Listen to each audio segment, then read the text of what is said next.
invitation. Voilà, je clique que j'ai compris. Je vous remercie beaucoup pour cette invitation et donc désormais, je vais partager l'écran pour ma présentation.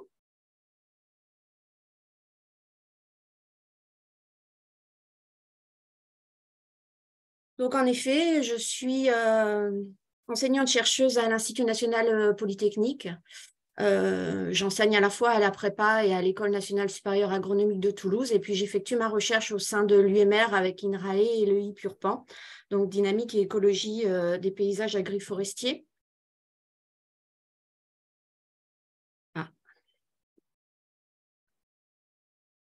Donc, le titre de ma présentation aujourd'hui, c'est j'ai tenté de faire une synthèse de nos travaux, pas uniquement les miens, hein, mais sur principalement le site atelier Vallée et Coteaux de Gascogne, sur les infrastructures agroécologiques dans les paysages agricoles. En quoi est-ce que c'est un atout pour la biodiversité et les services de régulation? J'ai choisi de faire ma présentation en 3 temps de taille inégale. La première, un tout petit état de l'art pour quand même vous redonner un petit peu le contexte scientifique dans lequel ces travaux s'effectuent, avec qu'est-ce qu'est une infrastructure agroécologique et comment est-ce qu'elle favorise la biodiversité dans les auxiliaires des cultures. Comme vous le verrez, j'ai basé ces quelques diapositives sur des méta-analyses. Il ne s'agissait pas de vous faire un état de l'art complet de toutes les études, mais plutôt comment est-ce qu'on a pu construire nos hypothèses. Ensuite, je vous présenterai des résultats marquants du site atelier Vallée et Coteaux de Gascogne sur cette thématique. Et puis pour conclure, je vous présenterai un projet qui nous tient à cœur sur un laboratoire vivant, dit aussi Living Lab, sur les solutions fondées sur la nature. Donc, concernant cette première partie, tout d'abord, qu'est-ce qu'une infrastructure agroécologique? C'est finalement assez vaste. C'est un élément dans le paysage agricole qui est périn par rapport aux cultures annuelles, dont soit l'initiation ou en tout cas les espèces en présence sont pilotées par des processus écologiques. Donc, même si c'est géré par une activité humaine, qu'elle soit agricole ou forestière, la plupart des espèces que vous y trouvez sont natives et obéissent à des règles assez générales en écologie, de compétition, de mutualisme, etc. Donc, on considère 3 grands types d'infrastructures agroécologiques, dits aussi milieux semi-naturels. IAE, c'est un volet un peu plus ingénierie agroécologique. Des éléments arborés, donc ça va être des arbres isolés, des bois, des lisières, des haies. Les éléments herbacés, les bandes enherbées ou fleuries, mais aussi les prairies permanentes. Et puis aussi tout ce qui va être éléments liés aux zones humides, les ripisylves, les prairies humides, les mares. Alors, qu'est-ce que nous dit la littérature? Donc, j'ai repris cette méta-analyse de Ricketts qui présente des services écosystémiques que vous connaissez mieux que moi, hein, comme la purification de l'eau ou le carbone, le stockage du carbone. Et en fait, cette méta-analyse montre que selon les services écosystémiques, le lien entre biodiversité et paysage est plus ou moins fort ou ténu. Pour tout ce qui est stockage du carbone, il y a un très grand nombre d'études, hein, les cercles sont proportionnels au nombre d'études, et on remarque qu'il y a majoritairement, à peu près les 3/4 des études montrent l'importance de la biodiversité en lien, beaucoup d'études d'ailleurs sont liées à l'étude du paysage et comment est-ce que l'occupation du sol, en lien avec les infrastructures agroécologiques, va influencer positivement ces services écosystémiques. Les 2 services dont je vais le plus vous parler dans cette synthèse, la pollinisation et le contrôle biologique, montrent dans cette méta-analyse des relations un peu moins ténues et finalement pour le contrôle biologique, plus de la moitié des études montrent pas vraiment d'effet. Et puis pour la pollinisation, on a un petit peu plus de la moitié, mais vous remarquerez aussi qu'on montre que certaines études ont montré des effets négatifs. Donc, en fait, ce n'est pas aussi clair que ce qu'on aimerait pouvoir le dire ou penser la relation est toujours positive entre le fait qu'il y ait plus de milieux semi-naturels, donc plus de biodiversité, et les services écosystémiques associés. Donc, c'était quelque chose à creuser un peu chez nous. Concernant la pollinisation, une méta-analyse de Garibaldi en 2011 montre que, donc, si vous avez ici la distance au milieu semi-naturel et la richesse, c'est-à-dire le nombre d'espèces différentes des visiteurs floraux, eh bien, on s'aperçoit qu'en moyenne, quand même, il y a beaucoup moins d'espèces d'abeilles différentes qui viennent visiter des fleurs, plus on s'éloigne de milieux semi-naturels. La pente est un peu, enfin, beaucoup moins forte quand on traite du service de pollinisation, donc ici le fruit set. Ce qui est intéressant ici, c'est qu'ils ont travaillé sur la stabilité. C'est-à-dire que là, on a le coefficient de variation. Et en fait, ce coefficient de variation, donc c'est-à-dire l'instabilité, va plutôt en augmentant, en s'éloignant des milieux semi-naturels. Et pareil pour la pollinisation. Concernant donc plutôt la protection des cultures, hein, le fait qu'il y ait des ennemis naturels qui vont manger ou en tout cas détruire les ravageurs, eh bien, une récente méta-analyse de 132 études, donc en prenant en compte des études du monde entier, montre que en fait, les IAE n'améliorent pas la protection des cultures et dans toutes les situations, et qu'il y a certaines situations, on le voit, où finalement les milieux semi-naturels vont être plutôt favorables aux ennemis. L'effet sur le rendement n'est pas clair non plus, quoi, n'est pas tranché. Alors, il y a une étude qui nous a particulièrement intéressés parce qu'elle met en fait en parallèle le service de pollinisation des cultures et de protection. Et ce que eux montrent, en fait, c'est que 50% de cette variation des services écosystémiques, en fait, est plutôt due à une perte de richesse. Hein, on voit des valeurs assez c'est élevé ici, et c'est pas tant que ça l'abondance en fait qui va jouer. Donc en fait, il faut bien préserver la richesse des pollinisateurs, la richesse, donc c'est-à-dire la diversité des espèces, mais aussi celle des espèces qui assurent le contrôle biologique. Donc, qu'est-ce qui nous permet, quelles sont les hypothèses en fait qui permettent d'expliquer de cet effet plus ou moins je dirais, claires et que l'on trouve de par le monde entier, hein, des infrastructures agroécologiques. Sur les éléments arborés, ils vont offrir des sites de nidification, des ressources précoces en tout début de saison, mais aussi tardives. Les éléments herbacés vont offrir des sites de nidification, des ressources printanières et estivales.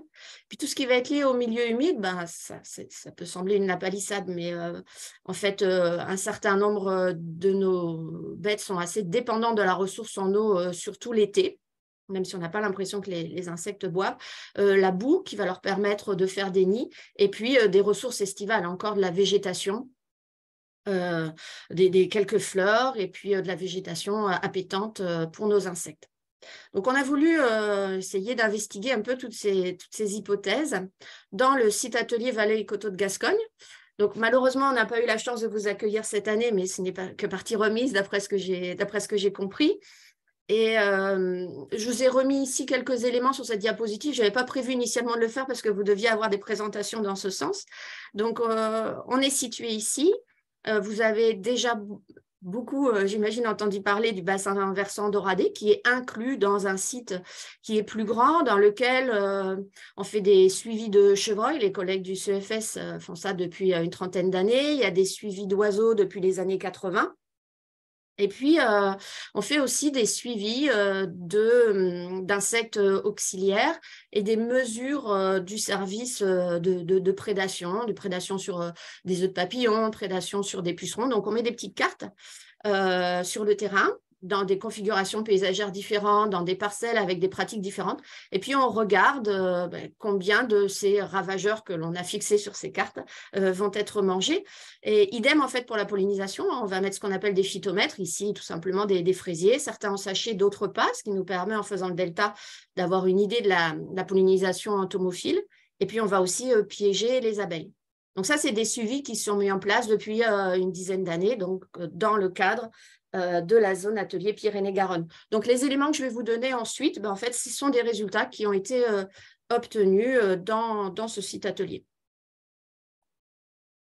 Donc concernant les éléments arborés, Eh bien, en fait, on a fait un suivi d'une espèce particulière, le cirfe ceinturé. Donc là, vous l'avez à l'état adulte et ici à l'état larvaire.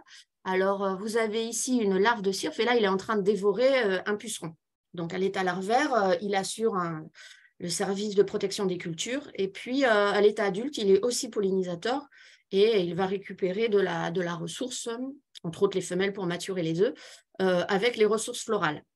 Alors, ce qu'on a montré, c'est que l'été, ils sont essentiellement dans les lisières nord. Hein, quand on compare lisière nord, lisière sud et centre de bois, les cirques vont aller en lisière sud pour avoir des conditions microclimatiques favorables. Et puis aussi la ressource florale, comme on le voit, hein, il y a plus de fleurs l'été.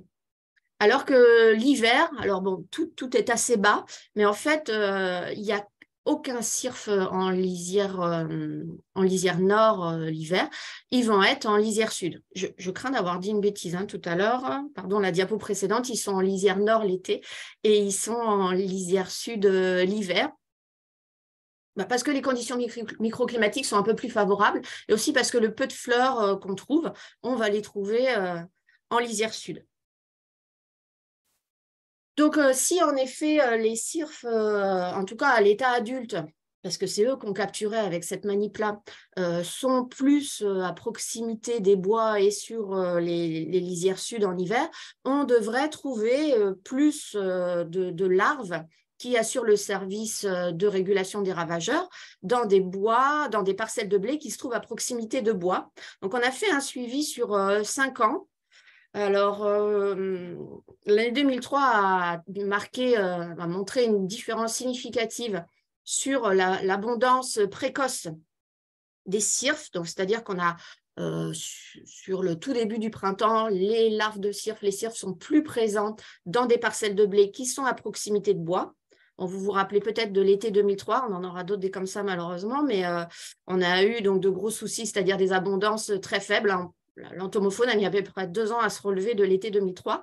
Et puis en 2006, on a de nouveau montré, vous voyez, d'une moindre amplitude, mais une différence aussi significative avec les parcelles de blé qui se trouvent à proximité de bois qui accueillaient plus de cirques, donc susceptibles d'effectuer ce service de régulation des ravageurs. Alors, ça pourrait vous laisser penser qu'il n'y a que les lisières de bois qui vont être favorables à l'hivernation des cirques. C'est un petit peu plus compliqué que ça. Et on a voulu traiter justement de cette question de l'intérêt pour passer l'hiver, hein, parce que ce moment de l'hiver où les populations sont en abondance plus faible, avec cet effet de goulot d'étranglement un petit peu, c'est de là dont vont partir en fait les auxiliaires des cultures de ces populations en fait assez faibles en hiver. Donc c'est important pour nous de savoir où est-ce qu'elles se trouvent ces populations. Et donc, il y a d'autres travaux qui ont été conduits avec des tentes à émergence. C'est des tentes comme ça, en fait, qu'on enterre bien ici dans le sol et on récupère avec des pitfall traps, comme je vous ai montré, les barbeurs. J'ai présenté la zone atelier. Et puis ici, vous voyez ici une petite bouteille. On récupère aussi donc les insectes marcheurs au sol et les insectes volants ici. Donc, on est capable de savoir sur ces un peu plus de 2 mètres carrés quels sont les individus qui ont passé ici l'hiver. Donc, c'est des tentes qu'on pose en début, à la fin de l'été et qu'on va réouvrir pour voir qui a passé l'hiver en tout début de printemps.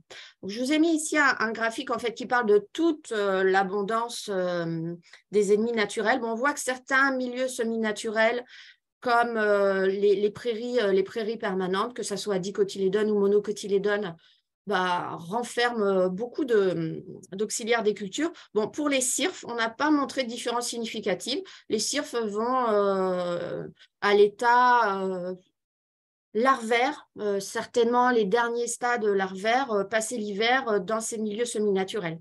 Ce qu'ont montré aussi les travaux de Lucie Raymond et Axel Tortosa, c'est que en bord de champ et dans certaines situations à l'intérieur des champs, les cirques vont aussi pouvoir passer l'hiver.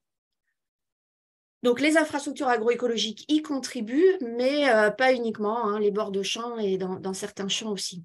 Donc, si on fait une petite synthèse de ça, ben, en fait, en hiver, des résultats, hein, depuis ça fait une dizaine d'années hein, que ces travaux sont en cours.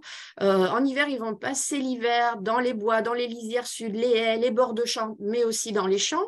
Au printemps, ils sont dans les champs de blé et préférentiellement, on les trouve le plus dans les champs de blé à proximité de bois,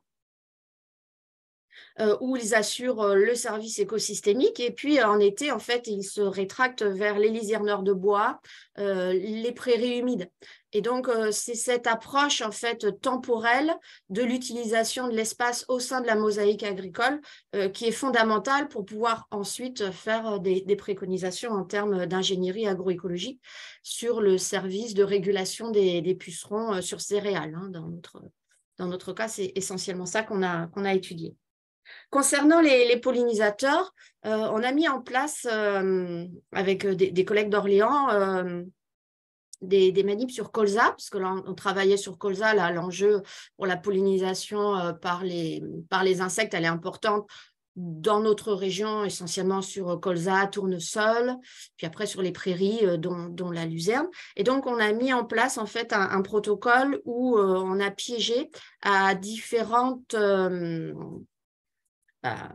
distances en fait de cette lisière. Et ce que l'on a montré, c'est que donc là, plus vous vous éloignez de la lisière, plus vous avez une baisse de l'abondance des andrènes, davantage d'ailleurs pour les mâles que pour les femelles, des nomadas qui sont une autre espèce. Donc globalement, alors, pourquoi est-ce qu'on a différencié mâles et femelles? Oui, sur les abeilles sauvages, en fait, les mâles assurent assez peu le service de pollinisation. C'est surtout les femelles, en fait, qui vont aller récupérer du pollen et du nectar. Donc, même si c'est plus marqué chez les mâles que les femelles, en fait, plus vous vous éloignez de la lisière forestière, moins vous avez d'abeilles sauvages. Et comme je vous l'ai indiqué dans la revue de littérature, en fait, le fait que vous ayez une diversité, donc des andrènes, des nomades et d'autres espèces, diversité d'espèces qui vont aller polliniser, c'est très important pour le succès de la pollinisation. Alors, concernant les abeilles sauvages, comment est-ce que ces lisières forestières peuvent favoriser les abeilles? Tout d'abord, les arbres et arbustes vont offrir des plantes à fleurs printanières. Les terriers de micro-mammifères en fait, vont être réutilisés par les abeilles, par les espèces cavicoles qui vont pouvoir y faire leur nid. Certaines espèces vont nicher aussi dans les tiges. D'autres utilisent le bois mort pour les espèces cavicoles. La litière, le sol non labouré, ce sont les espèces terricoles. C'est à peu près 70% des espèces d'abeilles sauvages chez nous qui vont donc faire un nid à la surface du sol ou dans le sol. Donc, ce sont des micro-habitats qui sont très importants et qui, pour nous, au même titre qu'on a ce qu'on appelle les espèces clés de voûte dans un écosystème, c'est-à-dire des espèces qui vont avoir on les appelle clés de voûte parce qu'elles ont une importance plus forte sur les processus écologiques que ne pourrait laisser supposer leur abondance. Et là, c'est pareil, ce sont des tout petits habitats, des micro-habitats. Ils ne représentent pas énormément de surface, mais ils influencent énormément le fonctionnement de l'écosystème et entre autres la pollinisation. Alors évidemment, des cultures, pour ce qui nous intéresse là pour le colza, mais d'une manière plus générale, la pollinisation de tous les dicotylédones à la pollinisation entomophile. Alors, on s'est aussi intéressé à la complémentarité qu'il pouvait y avoir entre les éléments herbacés et herborés. Et pour ce faire, en fait, on a capturé, on a chassé au filet, cette fois-ci, des abeilles. Oh, pardon. Voilà, on a capturé au filet des abeilles et sur une patte ici, vous voyez plein de petits grains de pollen. Et ces petits grains de pollen, quand on les passe, bon là c'est au microscope électronique à balayage, eh bien on voit que les pollens ne portent pas les mêmes dessins et ça permet de faire des identifications au genre ou à l'espèce. Donc, on a pu identifier pour chacune de nos abeilles les pollens qu'elles portaient et on l'a comparé par un indice de Jacob avec l'abondance de ces espèces dans le paysage en faisant des relevés botaniques. Ce qui fait en comparant en fait l'abondance relative dans la charge pollinique et puis dans nos relevés botaniques, on a été capable d'identifier des espèces qui sont sursélectionnées, c'est-à-dire des espèces végétales qui sont plus présentes sur les pattes des abeilles que ne le laisserait supposer leur abondance dans le milieu. Et celles-là sont plutôt sous-sélectionnées. Et ce qu'on a montré, c'est qu'en fait, les espèces qui sont sursélectionnées, donc entre guillemets préférées par les abeilles, en tout cas recherchées, sont plutôt dans les milieux arborés. Ce n'est pas nécessairement d'ailleurs des plantes que, en tant qu'écologue botaniste, écologue végétal, on considère comme étant des plantes forestières, mais il s'avère que dans nos paysages agricoles, eh bien, on va trouver, c'est l'endroit où on va trouver de la piloselle, de la centaurée, etc., qui sont en fait particulièrement recherchées par les abeilles. Donc, ce qu'on a montré là, c'est que les éléments arborés et puis aussi les prairies offraient des ressources particulièrement recherchées par les abeilles. Alors, en utilisant en fait les traits fonctionnels des plantes, on a pu modéliser en fait l'arrivée des ressources florales, la dynamique temporelle des ressources florales en fonction des infrastructures agroécologiques arborées, des prairies et puis aussi des cultures. Donc là, vous avez la dynamique de ce qui se passe dans les bois, dans les cultures et puis dans les prairies. En fait, ce qu'on a montré, c'est que les éléments, donc clairement, les éléments prairiaux apportent énormément de ressources, surtout en particulier avant la fauche, et que les éléments arborés avaient un intérêt en tout début de saison et en et en fin de saison. Et donc, la problématique pour les abeilles sauvages, et on en parle aussi beaucoup pour les abeilles domestiques, c'est d'éviter les périodes de disette, parce que vous avez des arrivées massives de fleurs avec, par chez nous, le colza et le tournesol, et entre deux, de quoi se nourrissent les abeilles, qu'elles soient domestiques ou sauvages. Bien, ce qu'on montre ici, c'est qu'en fait, les éléments arborés permettent d'apporter des ressources quand les prairies ne sont pas encore complètement en fleurs et les cultures n'offrent pas de ressources. Et donc, quand on regarde la proportion d'éléments semi-naturels dans le paysage et le nombre de graines par plant, donc là, c'est un autre phytomètre.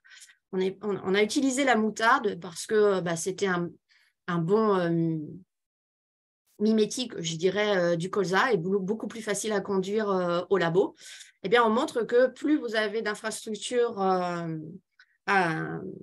agroécologique dans un paysage, meilleur, de plus important est le nombre de graines par plant et donc derrière le rendement et la production d'huile de colza.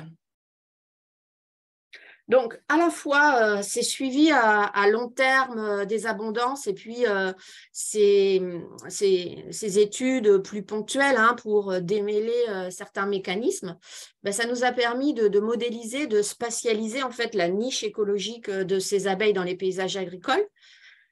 Donc, ces niches écologiques, c'est un espace à n dimensions, les n étant les facteurs écologiques, donc les sites de nidification. Ça, on l'a travaillé avec les images satellites, la proportion. On a regardé dans les prairies la proportion de sols nus en prenant l'inverse du NDVI. On a regardé la pente pour essayer d'avoir des éléments qui nous permettaient de prédire la capacité d'accueil du milieu en site de nidification. Et ça marche assez bien. Quand on arrive à extraire les prairies et qu'on prend uniquement les zones pentues avec pas beaucoup de végétation, ça nous permet d'expliquer l'abondance des espèces terricoles, donc les espèces qui vont nicher dans ce type de milieu. Pour modéliser la niche, on s'est aussi intéressé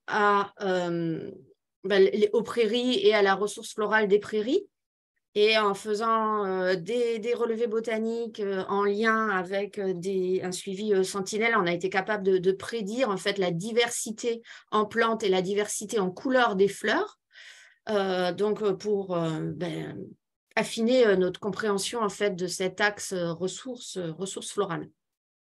Donc tout ça, ça nous a permis en fait eh bien, de paramétrer un modèle qui est en fait un modèle de niche spatialisé. Donc c'est le module pollinisation de la plateforme Invest, que vous connaissez peut-être parce qu'il y a aussi des choses autour de la qualité de l'eau, du stockage. Hein. C'est une plateforme qui permet de modéliser un certain nombre de services écosystémiques.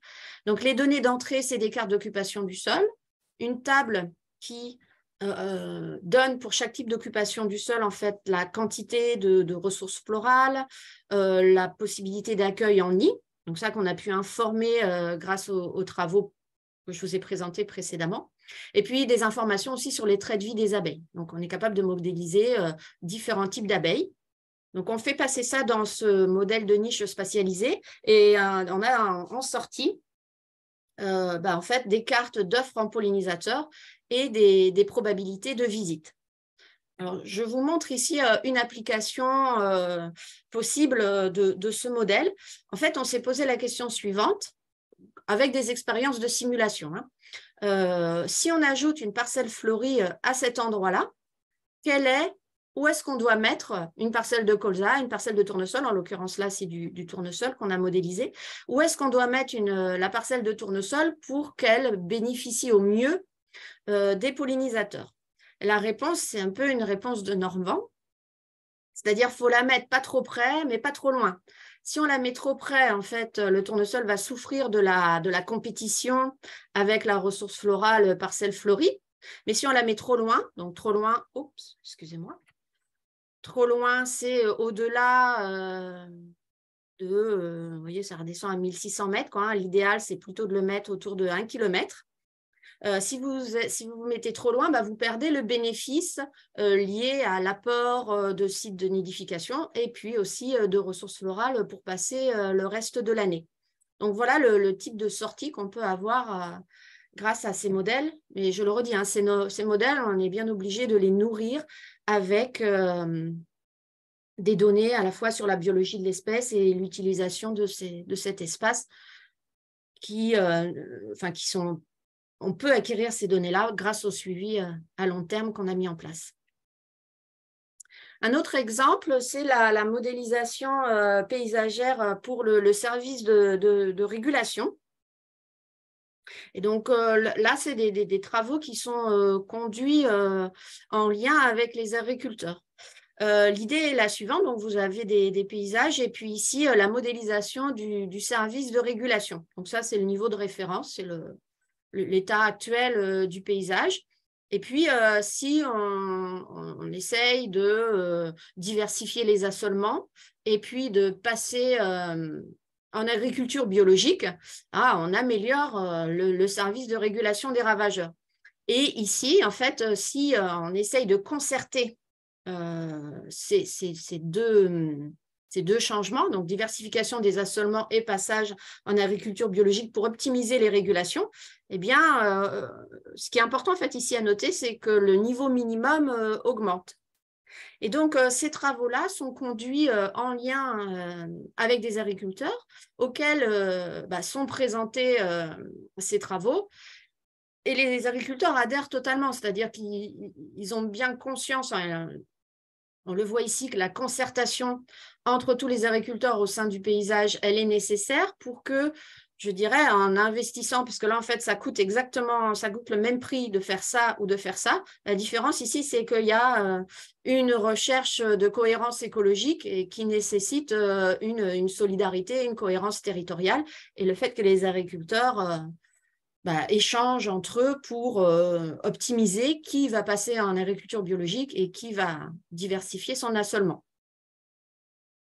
Donc ça, c'est des travaux qui se développent de plus en plus, en fait, aller établir en fait ces scénarios paysagers et d'évolution paysagère basés sur les infrastructures agroécologiques et la transition agroécologique, mais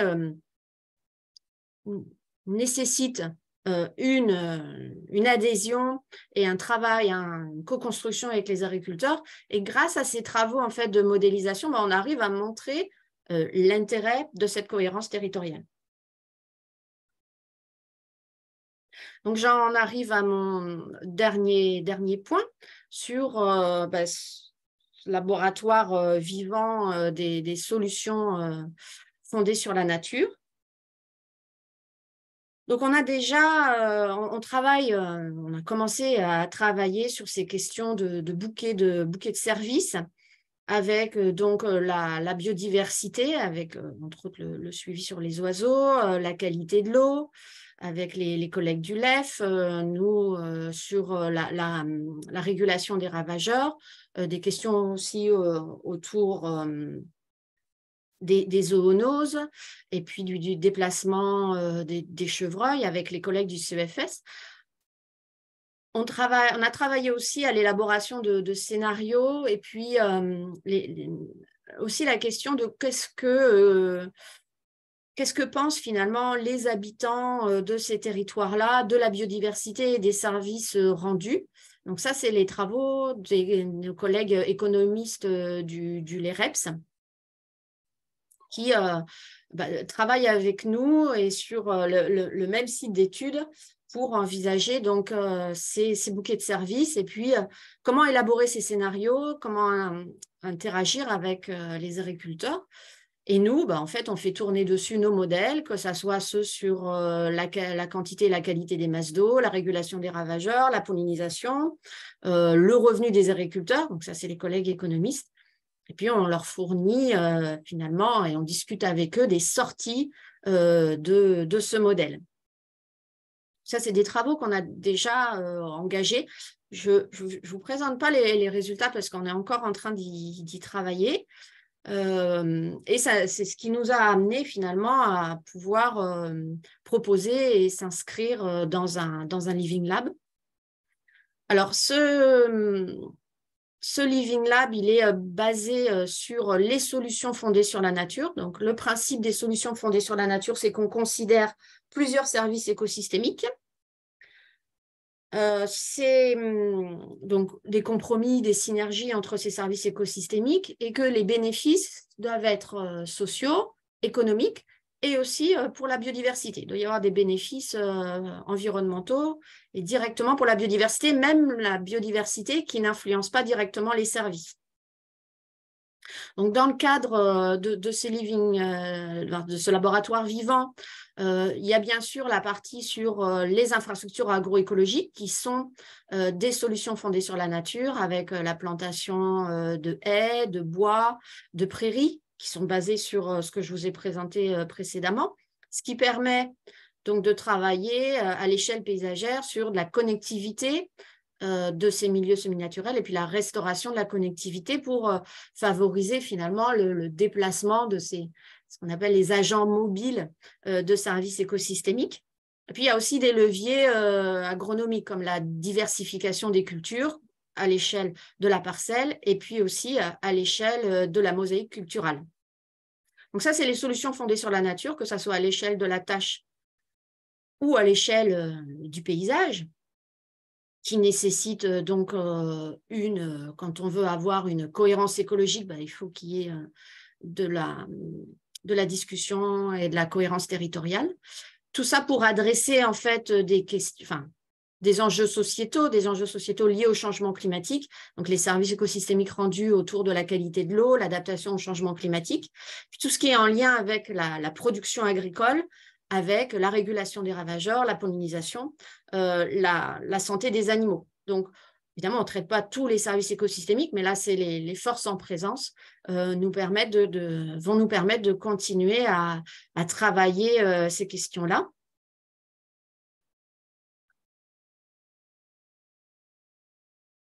Et donc, ce laboratoire vivant, en fait, il va être basé sur de la co-construction avec les acteurs et puis aussi de la gestion adaptative.